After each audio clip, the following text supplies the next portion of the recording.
पर मैंने देखा पुलिस के अंदर वो चीज़ नहीं करनी होती, मतलब एक अलग चीज़ करनी होती। कारण मैं आपको बताता हूँ। आज जब एक थाने पे एक सिपाही रहता है, सुबह उसकी ड्यूटी के कोई घंटे फिक्स नहीं होते। जो फरियादी आता है वो उससे बहस करता है, झगड़ा करता है।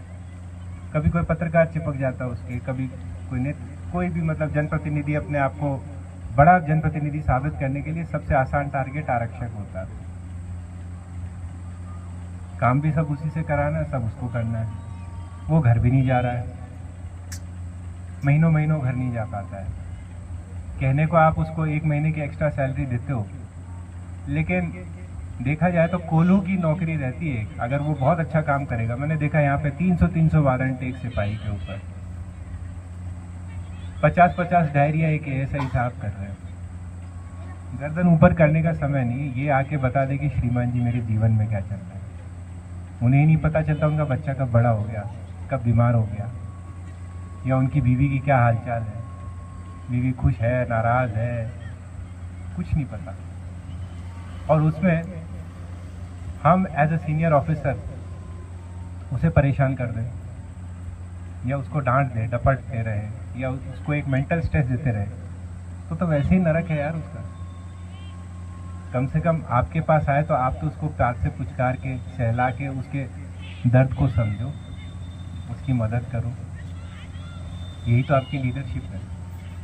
अगर आप कभी अधिकारी के रोल में आते हैं तो ये सबक आप याद रखिए। जिस दिन आप ये सीख गए, चीज़ें अपने आप आसान लगने लगेंगी। कोई कठिनाई बड़ी मुश्किल नहीं होती, कोई परिस्थिति ऐसी नहीं होती जिसका हल नहीं निकाल सकते।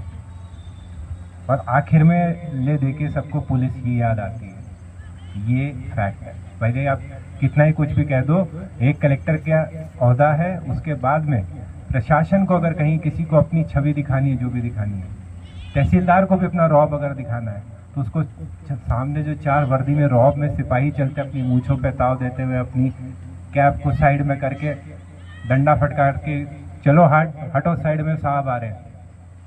वो जो 4 लोग तुम्हें साहब बनाते हैं, उसी से प्रशासन का रौब चलता है। इसलिए इन परिस्थितियों में, नक्सल वाले क्षेत्र में, जहाँ पे आपको नहीं पता कब आपके साथ में कौन सी घटना हो सकती है, आप अपनी जान हथेली पे डालते हैं। शिव कुमार शर्मा सबको याद है, जब शिव कुमार को गोली लगी थी, दिल बैठ गया था एक बार तो। पर यहाँ मैं मानता हूँ कनकी वाले हनुमान जी को मैंने याद किया था, और पूरी हेल्प मेरी उसमें भी रेनाल पूरे टाइम लगा रहा। CM हाउस से बात करनी, दिल्ली बात करनी, गुड़गांव बात करनी। यहाँ पे आपको चीज़ें दिखती नहीं है यहाँ पे, लेकिन ये पूरे टाइम लगा रहा। ये सारी चीज़ें मेरी मेमोरी में रहती है कि उसकी जान बचा सके हम लोग, उसको सेव कर पाए थे। ये इम्पोर्टेंट है। बाकी सब चीज़ें ठीक है, चलती रहेंगी। आप कभी शराब पी के उत्पात करोगे, कभी नहीं करोगे, थोड़ा बहुत डांट लेंगे, सीख जाओगे। पर ये जो आपका ऊपर वाला माला है, वो उसमें स्ट्रेस नहीं होनी चाहिए। बहुत लाइफ में वैसे ही स्ट्रेस रहती है। फ्री रहिए, खुश रहिए। खेल उसी का जरिया है। टूर्नामेंट्स हम लोग यहाँ पे करते हैं, तो वही है, मैदान में निकालो जो गर्मी निकालनी है आपको, स्लेजिंग करनी है, स्लेजिंग करो प्यार मोहब्बत से। पर बाद में सारे हंस रहे हो कि नहीं हंस रहे हो, ये आपकी सीख है।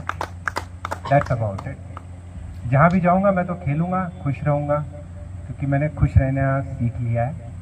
पोस्टिंग्स चलती रहती हैं, अब बहुत लंबी नौकरी है, मिलना रहेगा। और मेरी कमाई, ये जितने लोग यहाँ पे खड़े हैं, यही मेरी कमाई है। और ये कुनबा बढ़ता जाएगा, मुझे पता है। ये कभी ख़त्म नहीं होगा, ये साथ कभी ख़त्म नहीं होगा। मैं जहाँ भी रहूँगा, जिस कैपेसिटी में जो मेरी लीगली मैं कर सकता हूँ, मैं आपके लिए हमेशा करूँगा।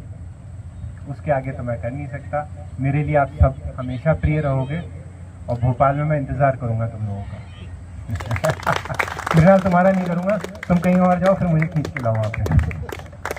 Thank you. जय हिंद, जय भारत।